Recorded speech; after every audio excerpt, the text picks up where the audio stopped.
CCC in Gujarati Unit 8.3.3 Entering and Editing Text પાવરપોઈન્ટમાં લખાણ દાખલ અને એડિટ કરવું. પાવરપોઈન્ટમાં લખાણ દાખલ અને એડિટ કરવાની પ્રક્રિયા ખૂબ જ સરળ છે. નીચેની વિગતો અનુસાર તમે પાવરપોઈન્ટમાં લખાણ કેવી રીતે દાખલ અને એડિટ કરી શકો છો તે વિશે ચર્ચા કરવામાં આવી છે.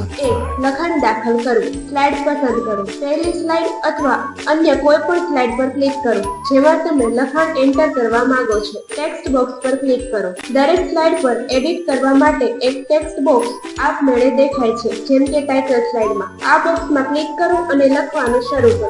નવું ટેક્સ્ટ બોક્સ ઉમેરવું. જો સ્લાઇડમાં ટેક્સ્ટ બોક્સ ન હોય તો તમે ઇન્સર્ટ મેનુ પર જઈને ટેક્સ્ટ બોક્સ પર ક્લિક કરી શકો છો. પછી જે જગ્યાએ તમારે લખાણ દાખલ કરવું હોય ત્યાં માઉસ સાથે ટેક્સ્ટ બોક્સ ખેંચો અને ક્લિક કરો. 2. લખાણ એડિટ કરો. લખાણને પસંદ કરો. તમે જે લખાણ એડિટ કરવા માંગો છો તે લખાણ પર માઉસ પોઇન્ટર લઈ જાઓ અને તેને પસંદ કરો. ફોન્ટ અને કદ બદલો. હોમ ટેબમાં ફોન્ટ ગ્રુપ હેઠળ તમે ફોન્ટનો પ્રકાર, ફોન્ટનું કદ, રંગ, બોલ્ડ, ઇટાલિક અને અંડરલાઇન પસંદ કરી શકો છો. લાઇન અને પેરેગ્રાફ એડિટ કરો. પેરેગ્રાફ સેટિંગ્સનો ઉપયોગ કરીને તમે લખાણને જમણું, ડાબી અથવા કેન્દ્રમાં ગોઠવી શકો છો. તમે લાઇન સ્પેસિંગ અને પેરેગ્રાફ એલાઇનમેન્ટ પણ બદલી શકો છો. 3. ટેક્સ્ટનો રંગ અને ઇફેક્ટ્સ બદલવી. રંગ બદલવું. ફોન્ટ વિભાગમાં તમે લખાણ માટે વિવિધ રંગો પસંદ કરી શકો છો. Text effects. ટેક્સ્ટ ઇફેક્ટ્સ વિકલ્પ પર ક્લિક કરીને તમે ટેક્સ્ટને શેડો, રિફ્લેક્ટ, લાઇટ વગેરે જેવી અલગ અલગ અસરોથી સરળતાથી સ્ટાઇલ કરી શકો છો.